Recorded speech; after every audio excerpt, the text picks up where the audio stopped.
기도드리겠습니다. 삶의 모든 것의 주인이신 우리 하나님 아버지, 때에 따라 하나님께서 주실 것을 어리석은 인간인 저희들은 주님께 기도할 때에 다른 것보다 물질을 구하기만 하였습니다. 주님께서 빛으로 인도하심을 믿는다고 말하면서도 저희들은 당장 내일의 일을 걱정하고 세상적인 생각과 마음으로 불안해하며 모든 것을 온전히 하나님께 맡기지 못하고 있습니다. 기도드리는 지금 이 시간 회개합니다.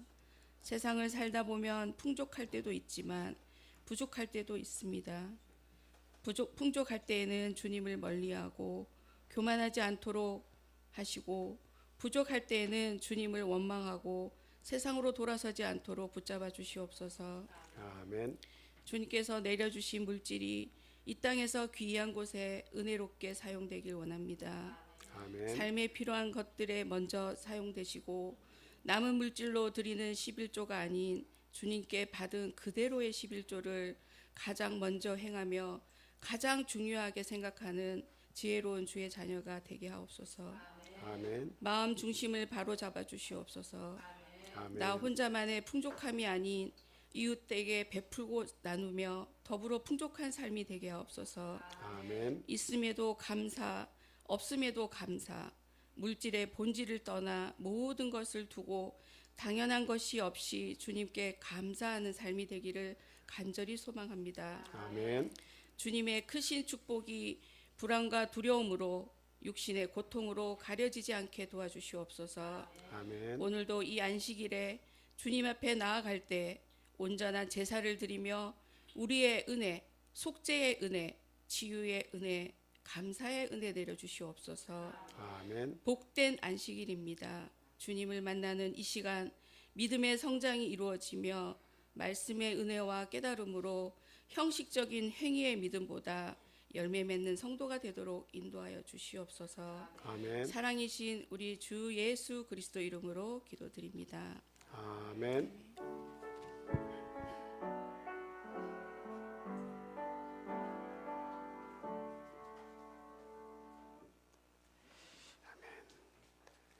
네, 이어서 성가대에 찬양했겠습니다.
감사합니다.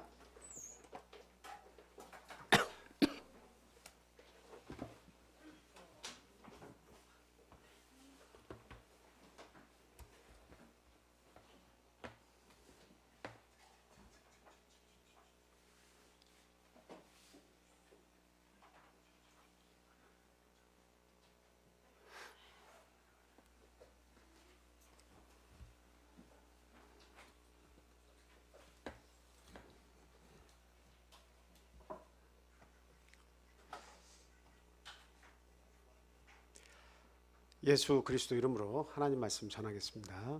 우리 다 같이 본문 말씀 보겠습니다. 로마서 12장 12절 말씀입니다. 자, 같이 한 목소리로 읽겠습니다. 시작. 소망 중에 즐거워하며 환난 중에 참으며 기도에 항상 힘쓰며. 아멘. 오늘은 참 좋은 날이죠. 안식일이고 또 저희들에게 또 이렇게 교제를 나눌 수 있는 좋은 날입니다. 그러나 이렇게 좋은 날이지만 어떤 이에게는 오늘은 죽음의 날일 수 있습니다. 어떤 이에게는 참으로 고통스러운 날이 될 수 있습니다. 어떤 이에게는 범죄의 날이 될 수 있고 어떤 이에게는 이익을 볼 수 있는 그런 날이기도 합니다. 그러나 이런 것 저런 걸 다 떠나서 우리가 행복한 이유는 무엇이냐라고 하는 사실인데요. 그것은 바로 하나님께 소망을 두었기 때문이다 라는 사실입니다. 그래서 지난 시간에 저희들이 참 이 세상에 많은 소망이 있지만 그 많은 소망들보다 더 귀한 소망이 있다고 했는데 그것은 바로 하나님께 소망을 두는 것이다 이렇게 말씀을 드렸죠. 그리고 우리가 이 세상에서 가진 소망들은 나이를 먹고 죽음을 향해서 우리가 달려갈 때 하나씩 하나씩 그 소망들은 다 떠나갑니다. 소망과 빠이빠이 하는 거예요. 다 헤어지는 거예요. 근데 마지막까지 우리의 곁에서 힘을 주고 우리에게 참 그 설레임을 주는 것은 바로 하나님께 소망을 둔 그 사실이다라고 하는 것을 말씀을 드렸어요. 여러분들이 학교 다니면서 오 헨리의 마지막 입세라고 하는 그런 그 조그만 짧은 그런 소설을 여러분들이 다 경험을 하셨을 텐데 참 그 병의 고통을 받는 자가 잎사귀가 하나씩 떨어질 때마다 뭘 느꼈겠어요? 나도 저 나무와 같구나. 이제는 머지않아서 나도 다 떨어져서 이렇게 죽음에 이르겠지 이렇게 생각을 하는데 그런데 그 다 떨어진 나뭇잎 마지막에 한 잎이 안 떨어지고 있는 거예요. 그 마지막 잎새를 보면서 소망을 불태우는 거죠. 네, 소망이 있구나. 사람은 생각하기 다 나름입니다. 그 떨어져가는 잎새를 보면서 절망을 할 수도 있는 것이고 마지막 하나 남은 잎사를 보면서 소망을 불태울 수도 있습니다. 그래서 저희들은 이 마지막 하나의 소망이라고 하는 것을 어디에다 초점을 맞추냐에 따라서 그 인생이 새로워질 수 있다라고 하는 거죠. 지금도 늦지 않았습니다. 우리의 소망은 누구에게 있습니까? 바로 하늘과 하나님께 있다라고 하는 사실 우리는 분명히 믿고 마지막 죽음에 이르러서도 뭐가 나에게 이렇게 생겨야 돼요? 종말이 다가오고 있는데 모든 사람들은 다 아이고 이제 죽네, 죽음이 가까이 왔네, 이제 끝이네, 소망이 없네, 나는 이제 가면 어디로 가는 거 하고 불안해할 때 우리는 신앙인들은 설레임이 있어야 된다. 설레임. 하나님께로 간다. 뭐 우리가 비행기 타고 가다가 갑작스럽게 어떤 고난을 만나서 비행기가 비상 착륙을 하는 그런 일들이 있을 수도 있잖아요. 배를 탔는데 배가 파도에 전복이 돼서 그런 일들이 우리에게도 있을 수 있잖아요. 가다가 교통사고가 나서 그 전복이 되는 사고가 또 일어날 수도 있잖아요. 그러나 우리가 언제 어느 상황에서 어떤 일을 만나더라도 우리에게 설레임이 있어야 한다. 마지막 죽어가는 그 시점에서 아파가는 그 시점에서도 내가 하나님께 간다. 하나님이 나를 부르셨고 내가 하나님께 갔을 때에 하나님의 크신 위로와 또 하나님의 나에 대한 상급이 있을 것이다 라고 하는 그 믿음 안에서 설레임을 가지고 우리는 그렇게 가는 거예요. 그래서 그 죽음은 무서운 게 아니라 죽음은 그냥 지나가는 하나의 통과하는 문과 같은 것이다 라고 하는 겁니다.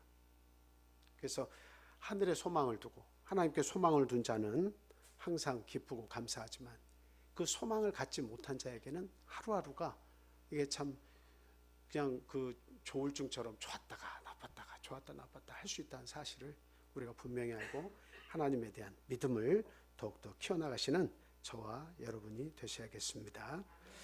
오늘은 이제 두 번째 시간인데요. 소망 중에 즐거워하는 삶 중에 큰 소망을 가지고 삽시다. 이 말씀을 드립니다. 로마서 12장 12절 우리가 읽었지만 거기에 말씀해 보면 환난 중에 참으며 이렇게 돼 있어요. 환난 중에 참으며. 참기 위해서는 뭐가 필요할까요? 여러분, 막 내가 고통이 있고 불안하고 화가 나고 여러 가지 아쉬운 마음들이 막 있습니다. 그런데 참기 위해서는, 이 환난 중에 참기 위해서는 무엇이 필요하다고 얘기하고 있습니까? 기도는 세 번째 제가 말씀드릴 제목이에요. 그 전에 소망 중에 즐거워하며 환난 중에 참으며 그랬죠. 근데 환난 중에 참으려면 뭐가 필요할 것 같아요? 저 안에 답을 찾아보세요. 참으려면 뭐가 있어야 돼요? 아니 저 안에서만, 그 말씀 안에서만. 소망입니다. 어렵지요. 참기 위해서는 소망이 필요합니다. 여러분이 어떤 힘든 일을 만났을 때 그걸 어떻게 감내하시고 이겨낼 수 있겠습니까?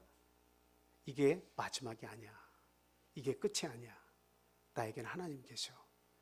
그리고 소망을 가져야 되는데, 믿음이 있으면 소망이 생기지만 믿음이 없으면 소망이 안 생기는 거예요. 그러니까 우리는 하나님에 대한 믿음을 가지고 있어요. 순간 불안한 건 사람은 다 똑같아요. 어떤 일을 만날 때 참 죽고 싶다, 고통스럽다, 내 인생을 원망할 수 있어요. 누구나 다 똑같은 거예요. 믿는 자에게 그런 게 없는 게 아니에요. 믿는 자도 마찬가지예요. 그런데 하나님을 믿으면 조금씩 시간이 지나면서 뭐가 생기는 거예요? 내 안에 소망이 생겨요. 그래서 믿음은 소망을 불러온다. 결과적으로 누가 주시는 거예요? 소망은 내가 하나님을 절대적으로 신뢰할 때 소망은 하나님께서 주시는 거예요. 나에게 꿈은 하나님이 주신 거예요. 근데 내가 하나님과 교제하지 아니하고 하나님과의 관계가 멀리 있으면, 찾지 않으면 하나님이 나에게 어떠한 어떤 능력이나 무엇도 하나님께서 쳐다보실 때는 아직도 주시지 않는 겁니다. 그래서 우리는 하나님을 신뢰해야 돼요. 하나님을 신뢰하면 신뢰할수록 그 소망이 어떠해진다? 더 크고 원대해진다라는 것을 우리가 분명히 알아야 되겠습니다. 그래서 이 하나님과 만약에 그 교회에서 내가 소망이 없다, 나는 살 소망이 끊어졌다, 만약에 이런 마음이 나에게 생긴다는 것은, 그것은 하나님과 나 사이에 교제가 이루어지지 않고 있다. 그것을 아시면 됩니다. 그래서 올해는 여러분들이 참 25년 새해가 시작됐으니까 새로운 어떤 목표와 소망을 좀 가셨으면 좋겠어요. 저희들이 딴 건 몰라도 이 하나만은 우리가 분명한 거예요. 소망. 하나의 소망은 뭐예요? 여러분 한번 여러분의 소망이 뭔지 한번 얘기해 보세요. 가장 큰 소망이 뭐예요? 저는 다른 소망들보다도 가장 큰 소망은 참 저희 가족들 안에서 믿지 않는 형제 자매들이나, 그리고 또 우리 자녀들 가운데서 믿지 않는 아이들이나 정말 믿음 안에서 좀 새롭게 살았으면 좋겠다. 올 한 해. 그게 제 소망이에요. 좀 믿음 안에서 하나님 알고 그 기쁨을 누리면서 좀 살았으면 좋겠다. 이게 제 소망입니다. 더 나아가서 우리 성도님들 각 가정을 위해서 기도할 때마다 이 가정에서 아직 믿음을 정확하게 인지하지 못한 그런 형제 자매님들 한 분 한 분이 정말 하나님을 제대로 아는 그런 한 해가 되었으면 좋겠다. 그리고 즐겁게 모여서 우리 성도들과 교제하면서 새로 지어진 우리 교회에서 우리가 서로 맛있는 것도 먹고 서로 교제 나누면서 정말 여기가 천국이구나 라고 하는 것을 좀 알면서 살았으면 좋겠다. 그게 제 소망입니다. 그리고 참 큰 소망을 가지려 했으니까 그 큰 소망은 우리 성도님 한 분 한 분이 정말 내 주변의 가족들과 지인들 가운데서 한 사람만이라도 좀 제대로 그 대상을 정하고 1년 동안 전도를 위해서 기도해보자라고 하는 거예요. 한 사람을 위해서라도, 죽어가는 한 사람을 위해서라도 좀 기도라도 해보자. 내가 못 데리고 올지라도 한 목표를 정하고 그 상대를 하나님께로 내가 인도해야겠다. 이런 마음으로 기도라도 해보자라고 하는 것이 저의 큰 목표입니다. 그렇게 하실 수 있겠습니까? 네, 힘을 내시기 바라요. 옛날에 어떤 부자가 있었는데요. 부자가 돈이 많이 있는데 자식도 없고 별로 웃어볼 만한 그런 일들이 없는 가운데에 말을 타고 여행을 이렇게 시작을 했다고 그래요. 근데 하루는 그런 여행을 하다가 도중에 앞에서 한 사람을 만났는데 아주 남루한 옷을 입고 다리는 하나를 쩔뚝이면서 막 즐거워가지고 춤을 추더라는 거예요. 그래서 아니 아무것도 가진 것이 없는 저 가난한 거지가 한 다리를 쩔룩거리면서 뭐가 저렇게 즐거워서 춤을 출까? 나에게는 어떤 만족도 기쁨도 없는데 이렇게 생각하고 그 거지에게 가서 물었습니다. 아니 뭐 당신은 이렇게 즐거워할 만한 것이 특별히 없는 것 같은데 뭐가 그렇게 즐거워서 그렇게 기쁘게 춤을 춥니까? 라고 이렇게 물었더니 그 거지가 대답하기를, 첫째, 하나님께서 나를 지으실 때 하등 동물로 짓지 않으신 것을 난 너무나 감사하게 생각합니다. 하등 동물이라 하면 개나 소나 말이나 아니면 기타 다른 피조물로 자기를 지었으면 내가 이 기쁨을 어떻게 누렸겠습니까? 라고 하는 거죠. 뭐 요즘에는 그런 말이 정말 실감이 나는데 개팔자가 상팔자다. 실감이 나요. 하나님께서 두 다리로 걷는 저희들보다도 다리를 2개나 더 주셔가지고 마음대로 뛰어다니게끔 이렇게 만들어 놓으셨는데 대부분 개는 뛰어다니지 않고 다 이렇게 안고 다니고 2마리도 안고 다니고, 그리고 심지어는 요즘에 유모차 가지고 가면 새 아기가 태어났나 보다 생각하고 가보면 그 유모차 안에는 다 강아지들이 다 거기 있어요. 개팔자가 상팔자가 된 시대가 맞습니다. 먹고 사는 게 해결되고 풍요로워지니까 이제는 이런 동물들도 대접을 받는 그런 시대가 되었어요. 참 좋은 시대인 건 맞습니다. 그러나 하등 동물로 태어나서 죽음이 오면 혼이 사라지고 모든 것을 잊어지는 그런 존재가 되는 것보다 나의 삶을 기억하고 나의 삶을 용서받고 나에게 주어진 하나님께 주신 좋은 세상을, 온 우주적인 하나님의 축복을 받을 수 있다고 하는 것은, 이것은 어느 것과 비교가 불가능한 축복이라는 사실이에요. 영원성을 회복하는 그런 놀라운 기쁨이 우리에게 주어지는 거죠. 그렇기 때문에 이 거지가 말한 것처럼 하등 동물로 짓지 않은 사람으로 지은 것, 정말 우리가 하나님께 감사해야 됩니다. 그리고 둘째는 또 뭐라고 했냐면, 내가 다행히 한 다리만 절고 있어가지고 나머지 한 다리는 썽썽해가지고 동서남북 어디든 여행을 다 할 수 있습니다. 아무리 내가 거지라도 한 다리가 성하니까 나는 동서남북 어디든 갈 수 있습니다. 이런 자유를 나에게 주셨습니다 하고 막 기뻐하더란 거죠. 우리가 뭐 없어서 불편하고 뭐가 안 돼서 불편하고 이것저것 불편할 것이 우리에게 상당히 많은 것처럼 생각하지만 사실은 나머지는 다 할 수 있는 것들이에요. 그러면 이게 없어서 내가 못한다고 하지만 이거 말고는 나머지는 다 가능한 거예요. 지금 세상에서 사실 우리가 어떤 생명과 관련된 것, 그리고 또 완전한 큰 부 이런 것들은 한꺼번에 우리가 쫓는다고 해서 금방 누릴 수 있는 것은 아니지만 기타 우리가 사는 이 세상에서 부족한 것이 무엇인가 한번 생각해 보세요. 너무나 넘쳐나는 시대에 우리가 살고 있지 않습니까? 우리 2손 2발 다 건강하고 우리 자녀들 다 건강하고 거기서 내 마음에 들지 않는 것이 있다 할지라도 나머지를 통해서 우리가 감사하고 기뻐할 수 있는 그런 믿음이 우리에게 필요한 거죠. 그리고 세 번째 이야기했습니다. 지금은 나를 부러워한 사람이 단 한 사람도 없을지 모르지만 내가 죽으면 하나님 품에 안길 걸 생각하면 나는 너무도 행복합니다. 거지가 그렇게 얘기했다고 해요. 진실로 우리의 소망은 하늘 보좌에 있다라고 하는 사실이에요. 하늘에 있습니다. 로마서 6장 4절 말씀 보겠습니다. 로마서 6장 4절 말씀입니다.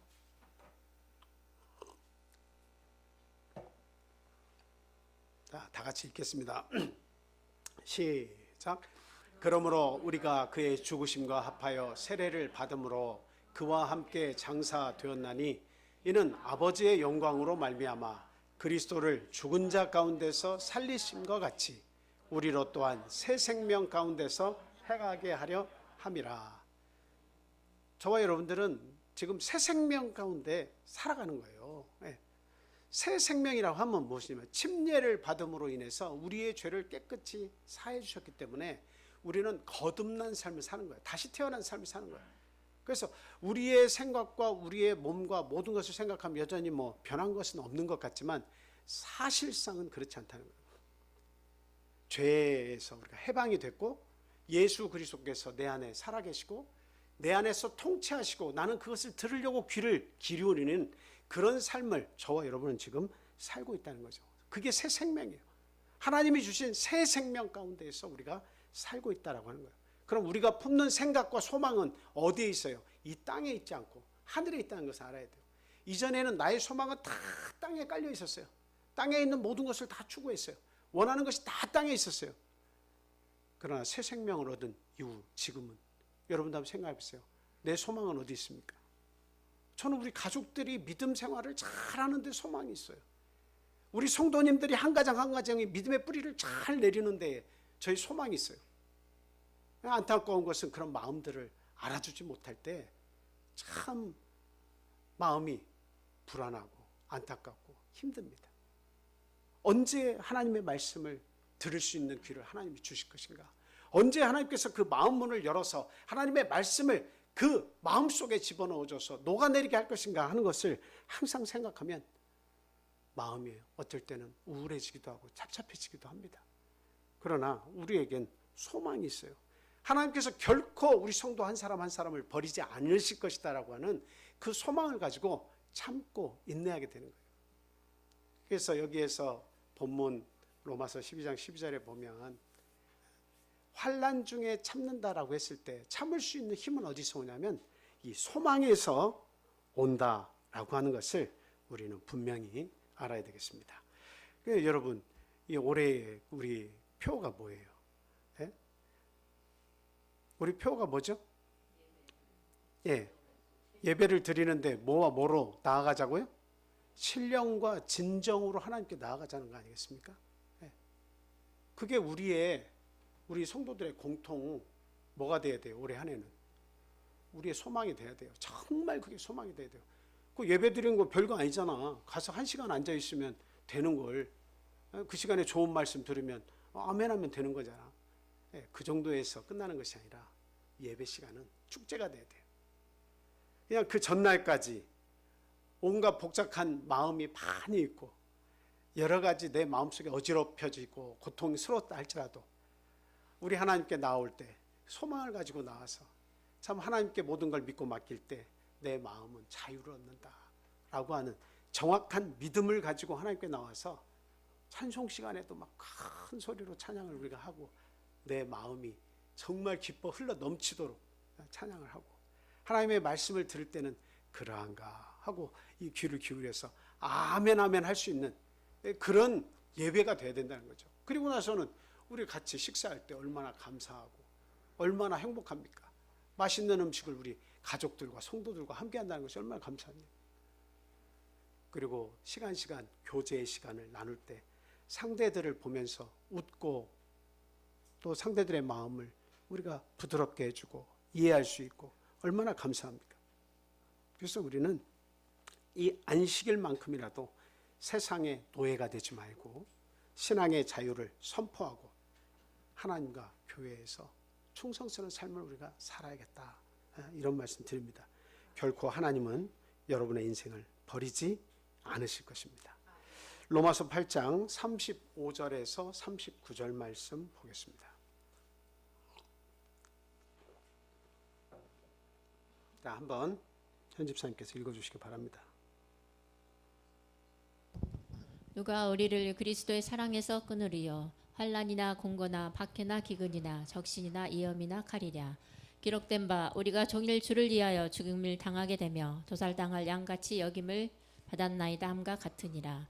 그러나 이 모든 일에 우리를 사랑하시는 이로 말미암아 우리가 넉넉히 이기느니라. 내가 확신하노니 사망이나 생명이나 천사들이나 권세자들이나 현재일이나 장래일이나 능력이나 높음이나 기쁨이나 다른 어떤 피조물이라도 우리를 우리 주 그리스도 예수 안에 있는 하나님의 사랑에서 끊을 수 없으리라. 아멘.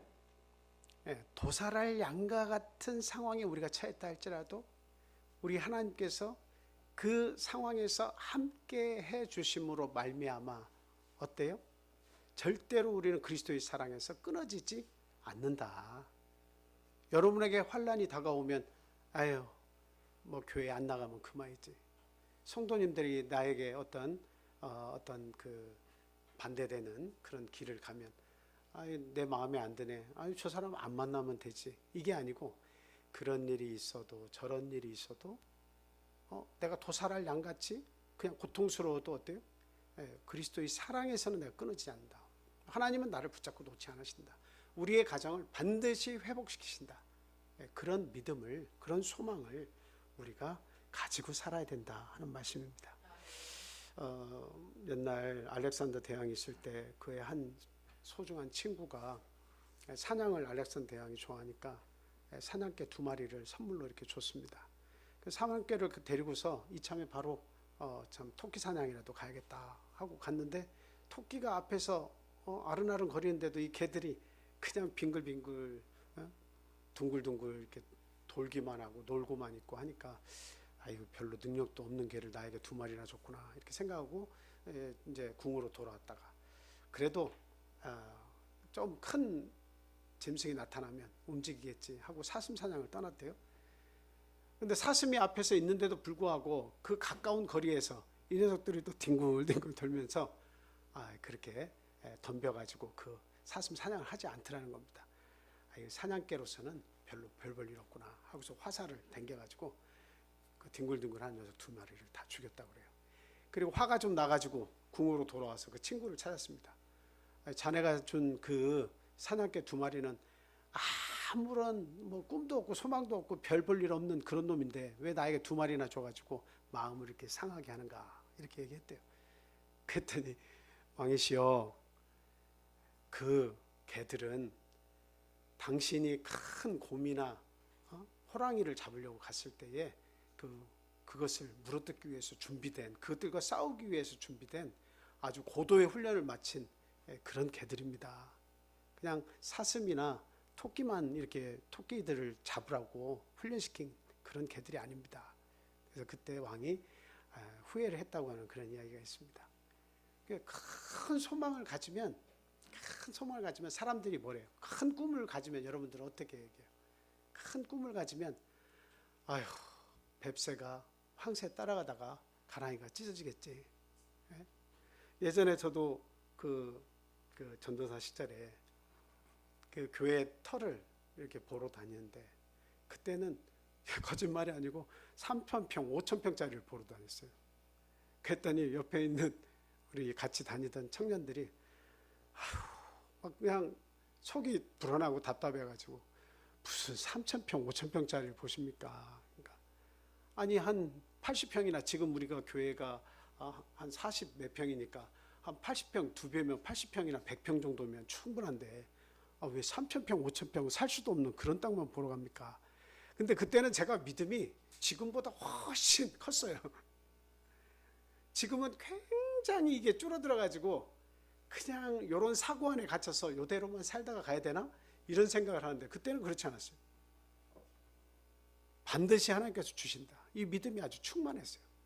그래서 3,000평, 5,000평을 찾아라 이렇게 다니니까 어른들 모시고 가면 어른들은 아이고 나는 안 간다고 청년들이한테 갔다 오라고 다들 그러셨어요. 근데 나중에 땅을 샀는데 560평짜리를 샀습니다. 하나님께서 그렇게 주시더라고요. 만약에 저희가 100평을 보러 다녔으면 여러분 몇 평의 땅을 샀을까요? 기껏해야 용기를 내서 200평은 살 수가 있겠죠. 그러나 대부분 다 100평이나 그 이하에서 만족을 하고 지금보다 좀 나으니 이것으로 만족하고 여기에 교회를 지으면 되겠지 이렇게 생각했을 거예요. 그런데 그 큰 꿈 덕분에 거기가 재개발이 되면서 13억이라고 하는 엄청난 보상금을 입어서 제대로 된 교회를 그 후임자들이 그걸 지었습니다. 우리에게 큰 소망을 가지는 것 하나님이 주시는 거예요. 믿음을 크게 가지면 큰 소망을 주시지만 하나님에 대한 믿음이 없으면 내 마음 가운데 소망이 없어요. 소망이 사라져요.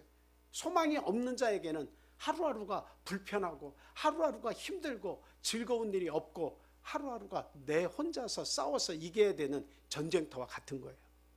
너무나 힘든 거예요. 그러나 우리에겐 하나님이 계신다. 내가 하나님을 신뢰할수록에 하나님은 더 큰 소망을 나에게 허락하신다 라고 하는 사실이죠. 그래서 우리의 소망은 이 땅에 있지 않고 하늘에 있으며 그리고 가장 큰 소망은 저와 여러분에게 있어서 예수님의 마지막 말씀이 되어야 되겠다라고 하는 겁니다. 가서 제자 삼으라 이렇게 말씀하셨죠. 아버지와 아들과 성령의 이름으로 세례를 주고 내가 너에게 가르쳐 분부한 모든 것을 가르쳐 지키게 하라. 이게 바로 예수님의 마지막 우리에게 주신 지상 명령입니다. 그래서 영혼 구원을 하는 정말 불안할 수밖에 없고 고통스러울 수밖에 없고 소망이 사라진 자들에게 하나님을 그 마음 가운데 전달해서 그 사람으로 하여금 새 생명 가운데서 살게 하도록 하는 것, 이것이 저와 여러분들이 꿔야 할 가장 큰 소망의 꿈이다라고 하는 사실 우리 모두가 동의하시기 바랍니다. 영혼을 구원하는 교회에는 불만이 사라집니다. 그러나 영혼 구원하는 사업이 제대로 안 되는 교회는 불만이 많아져요. 고인물처럼 고인물은 썩잖아요. 소망이 없는 사람들이 모여있는 교회는 불만이 많이 생깁니다. 그런데 영혼 구원하는데 우리가 앞장을 서게 되면 그냥 미래가 소망으로 가득 차 있어요. 하나님께 대한 진실한 꿈을 꾸면서 사는 저와 여러분이 되셔야겠습니다. 마지막 세 번째로는 더욱 진지하게 기도하는 삶을 살아야 된다라는 말씀을 드립니다. 근데 우리가 알아야 하는 진실이 있어요. 그 성경에서 그 진실을 어떻게 이야기하고 있는지 세 구절만 보겠습니다. 사무엘상 20장 3절 말씀 보겠습니다. 사무엘상 20장 3절입니다. 다윗이 또 맹세하여 이르되 내가 내게 은혜 받은 줄을 내 아버지께서 밝히 알고 스스로 이르기를 요나단이 슬퍼할까 두려운즉 그에게 이것을 알리지 아니하리라 하미니라.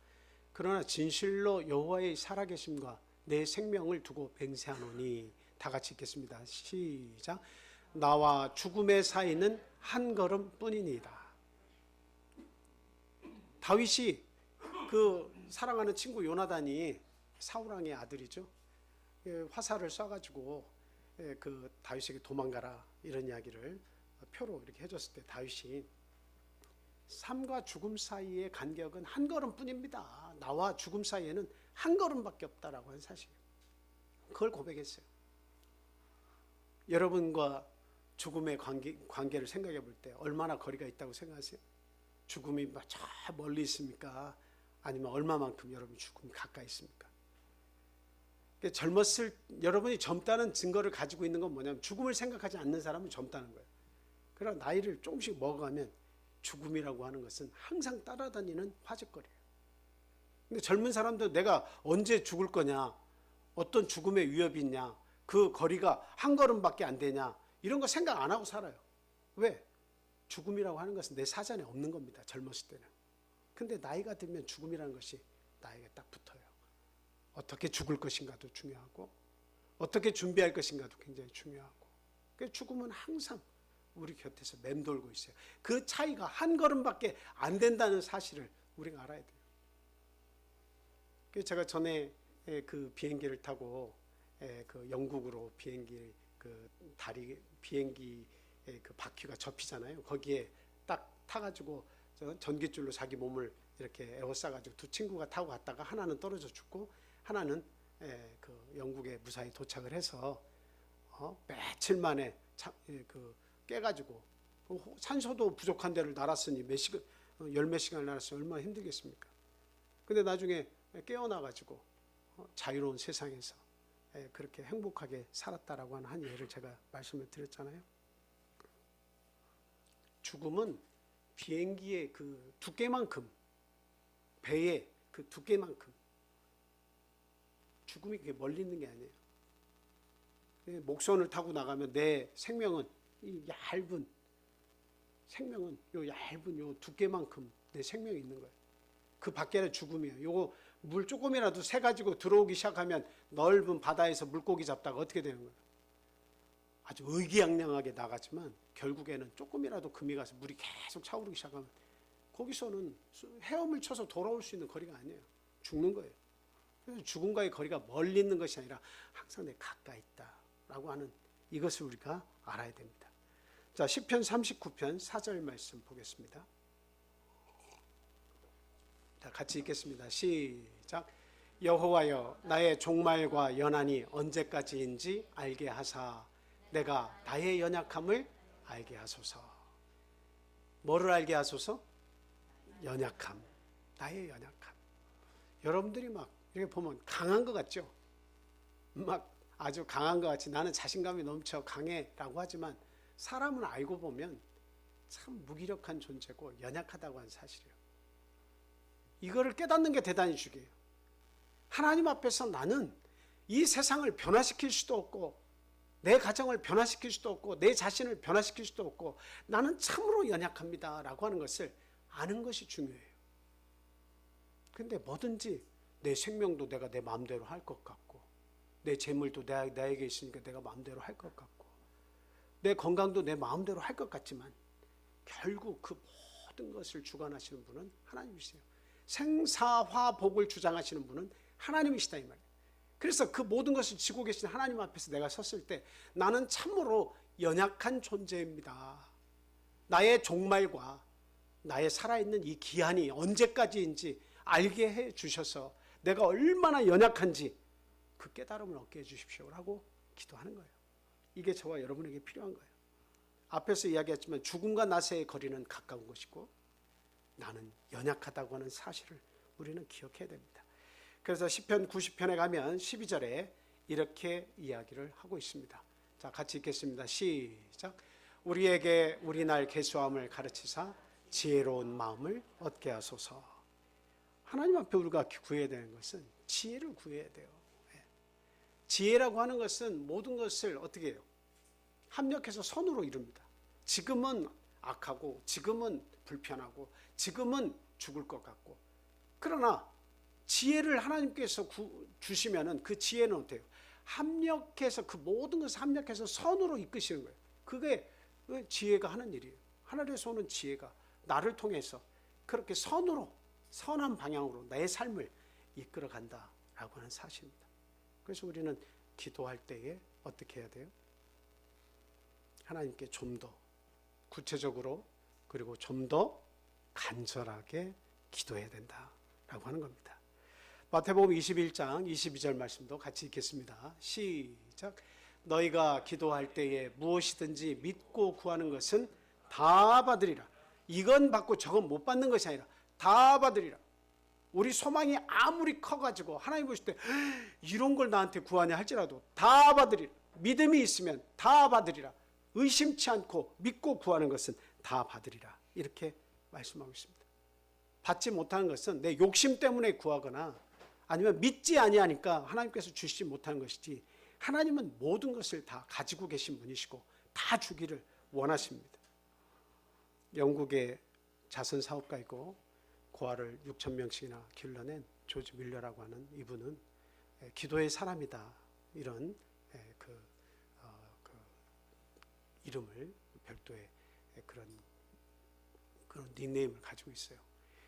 근데 이분이 어느 날 고아원의 양식이 이렇게 떨어졌는데 그 요리사는 양식이 다 떨어졌으니까 어떻게 할까 고민을 하고 조지 밀러만 바라보고 있는데 조지 밀러가 아이들을 다 모았습니다. 종을 쳐서 다 모아서 그리고 접시들을 하나하나 다 가지도록 그렇게 나눠줬습니다. 음식을 나눠 먹을 그 곡식들을 가지게 나눠줬습니다.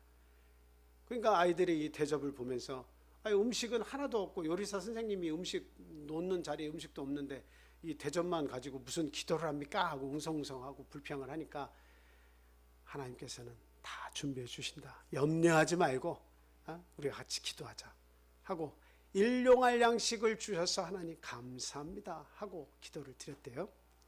근데 그 기도가 끝나기가 무섭게 한 그 지역에서 일을 하는 그 회사를 운영하는 사장님이 그냥 막 큰 드럼에 빵과 야채와 소세지, 고기 이런 들은 것들을 큰 통들을 여러 개를 가지고 와서 제가 좀 늦었죠 하면서 언젠가 내가 꼭 이렇게 아이들을 위해서 한 번은 내가 음식을 제공해야겠다 이렇게 생각했는데 오늘이 바로 그날입니다 하면서 찾아왔더라는 거죠.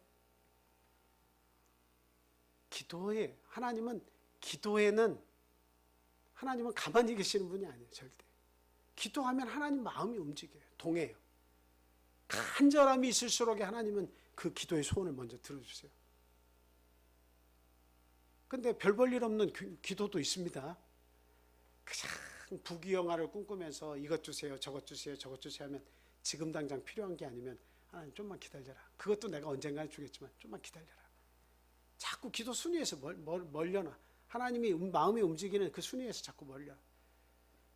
그런데 누군가를 위해서, 교회를 위해서, 우리 자녀들의 믿음을 위해서, 하나님은 긴박한 상황에 대해서 내가 하나님 정말로 하나님 주신 건강을 통해서 하나님께 충성스러운 삶을 살고 싶습니다. 간절함이 배어있는 기도는 하나님이 즉각 응답을 해주시는 그런 분이시다라고 하는 사실입니다. 절대로 낙심하거나 절대로 하나님을 원망하거나 내 삶에 대해서 후회를 해서는 안 된다. 그것도 삶의 한 과정일 뿐이지 그 먹구름이 다 거치고 나면 태양빛이 비친다 라고 한 사실, 밤이 깊다는 것은 낮이 가깝다는 이야기다라는 말과 같이 우리는 소망을 가지고 하나님께 대해서 믿음을 두고 우리가 낙심하지 않고 믿음으로 이겨내야겠다 하는 말씀을 드립니다. 마지막 한 구절 찾아보겠습니다. 에스겔 37장 1절에서 10절까지 있는 말씀인데요. 한번 현집사님께서 읽어주시기 바랍니다. 여호와께서 권능으로 내게 임재하시고 그의 영으로 나를 데리고 가서 골짜기 가운데 두셨는데 거기 뼈가 가득하더라. 나를 그 뼈 사병으로 지나가게 하시기로 본즉 그 골짜기 지면에 뼈가 심히 많고 아주 말랐더라. 그가 내게 이르시되 인자 이 뼈들이 능히 살 수 있겠느냐 하시기로 내가 대답하되 주 여호와여 주께서 아시나이다. 또 내게 이르시되 너는 이 모든 뼈에 대언하여 이르기를 너희 마른 뼈들아 여호와의 말씀을 들을지어다. 주 여호와께서 이 뼈들에게 이같이 말씀하시기를 내가 생기를 너희에게 들어가게 하리니 너희가 살아나리라. 너희 위에 힘줄을 두고 살을 입히고 가죽으로 덮고 너희 속에 생기를 넣으리니 너희가 살아나리라. 또 내가 여호와인 줄 너희가 알리라 하셨다 하라. 이에 내가 명령을 따라 대언하니 대언할 때 소리가 나고 움직이며 이 뼈 저 뼈가 들어맞아 뼈들이 서로 연결되더라. 내가 또 보니 그 뼈에 힘줄이 생기고 살이 오르며 그 위에 가죽이 덮이나 그 속에 생기는 없더라. 또 내게 이르시되 인자야 너는 생기를 향하여 대언하라. 생기에게 대언하여 이르기를 주 여호와께서 이같이 말씀하시기를 생기야 사방에서부터 와서 이 죽음을 당한 자에게 불어서 살아나게 하라 하셨다 하라. 이에 내가 그 명령대로 대언하였더니 생기가 그들에게 들어가매 그들이 곧 살아나서 일어나 서는데 극히 큰 군대더라. 또 내게 이르시되 인자 이 뼈들은 이스라엘 온 족속이라. 그들이 이르기를 우리의 뼈들이 말랐고 우리의 소망이 없어졌으니 우리는 다 멸절되었다 하느니라. 그러므로 너는 대언하여 그들에게 이르기를 주 여호와께서 이같이 말씀하시기를 내 백성들아 내가 너희 무덤을 열고 너희로 거기에서 나오게 하고 이스라엘 땅으로 들어가게 하리라. 아멘. 여기에 그 두 가지 키워드라고 해야 되나? 핵심 단어가 있습니다. 뭐와 뭘까요? 뼈와 생기, 또 뼈와 하나님의 군대. 이렇게 우리가 볼 수가 있습니다. 이 뼈는 뭐라고 지금 마지막 11절에 보면 이 뼈가, 이 골짜기에 널려진 뼈가 그 누구라고 이야기하고 있습니까? 선지자를 통해서 하는 말이. 뼈들은 누구예요? 마른 뼈들. 이스라엘 얘기하는 거예요. 이스라엘 백성을 보니까 이건 다 마른 뼈들이야. 그 속에 생기가 하나도 없다. 그 속에 하나님을 향한 믿음들이 다 말라비틀어졌다. 우상을 향한 마음은 아주 세상을 향한 마음은 아주 가득한데 하나님을 향한 것은 마른 뼈와 같다라고 하는 거예요. 믿음이 없다라고 하는 거예요. 네. 오늘 이 말씀을 들을 때 우리들도 고민해야 됩니다. 나는 혹시 생기가 있어서 정말 믿음에서 살아있는가, 아니면 마른 뼈들과 같이 믿음의 진액은 하나도 없고 그냥 마른 뼈들같이 생명을 잃어버린 채로 그냥 이 자리를 채우고 있는 것은 아닌가. 그래서 우리가 생각을 해야 돼요. 그런데 하나님은 거기에 소망을 두고 계십니다.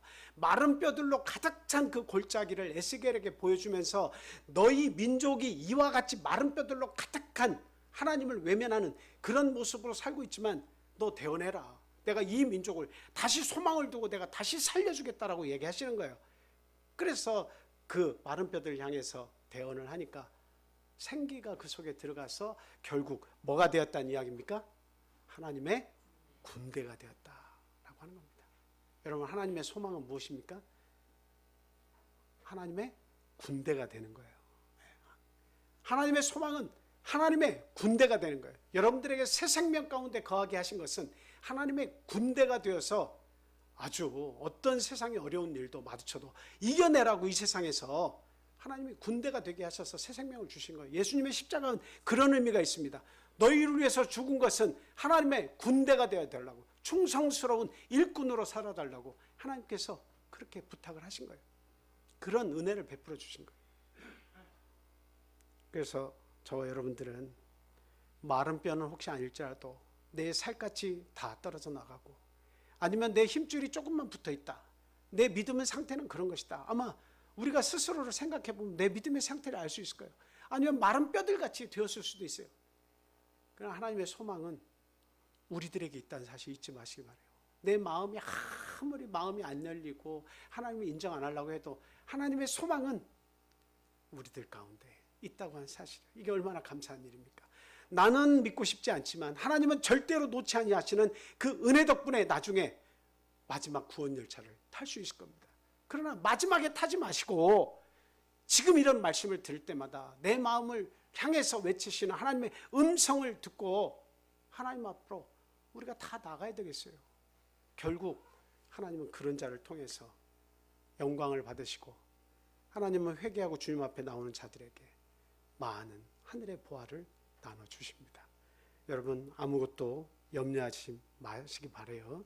오직 기도와 간구로 하나님 앞에 간절히 구하시기 바랍니다. 반드시 여러분의 삶은 지금보다도 더 나아질 것이며 하나님께서 여러분의 마음의 만족과 기쁨을 반드시 회복시켜 주실 것입니다. 다 같이 기도하겠습니다. 할렐루야. 사랑과 은혜가 충만하신 예수님의 이름으로 기도합니다. 우리 인간의 생사화복을 주장하시는 하나님, 저희를 죄에서 구원해 주시고 하나님의 자녀 삼아 주셔서 이 귀한 진리의 터전으로 인도해 주심에 감사합니다. 우리의 마음이 연약하고 낙심스러울 때에도 우리를 버리지 아니하시고, 우리가 흑암의 골짜기에서 고통받는 그 순간에도 우리 하나님을 생각하고 하나님을 부르면 언제라도 우리 곁으로 달려와서 우리를 위로해 주신 하나님, 진심으로 감사합니다. 날마다 수고와 고통 속에서 사는 저희들에게 삶의 무거운 짐을 대신 져 주시고 우리 마음 가운데 소망을 넣어주셔서 그 소망을 가지고 살게 하시며 기쁨과 즐거움 속에서 이 세상을 살게 하시니 하나님 감사합니다. 하나님, 나의 남은 인생들을 하나님 굽어 살펴보아 주셔서 내 인생 남은 기간이 얼마인지 깨닫는 지혜를 허락해 주시고, 나의 연약함이 얼마나 큰지를 깨닫게 해주시고 온전히 하늘의 지혜를 구하는 자가 되게 주님 도와 주시옵소서. 오늘 귀한 안식일을 주셔서 그리스도 예수 안에 있는 생명의 성령의 법 가운데서 우리를 살게 하시고 모든 허물과 죄를 오늘 이 안식일에 또한 깨끗이 씻어주시니 주님 감사합니다. 날마다 우리의 삶을 통해서 영광 받으시고 하나님과 동행하는 삶을 통해서 하나님을 기쁘시게 하는 삶을 살기를 원하오니 항상 저희에게 큰 믿음을 허락해 주셔서 하나님께 영광 돌리는 삶을 살게 주님 도와주시옵소서.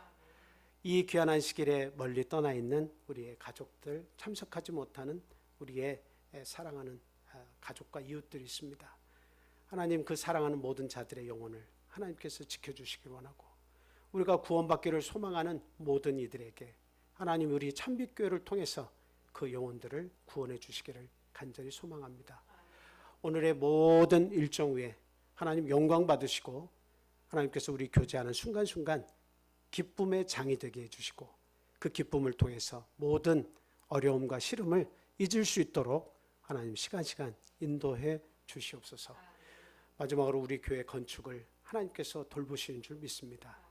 하나님, 처음부터 마지막까지 한 사람도 다치지 않고 생명의 위협을 받지 아니하고 온전히 건강한 모습으로 그 교회를 지을 수 있도록 주님 도와주시고, 그 교회를 감독하고 인도하는 우리 임 사장님 위에도 하나님의 지혜를 주시고 책임감을 주셔서 그 모든 일이 원만히 해결될 수 있도록 주님 인도하여 주시옵소서.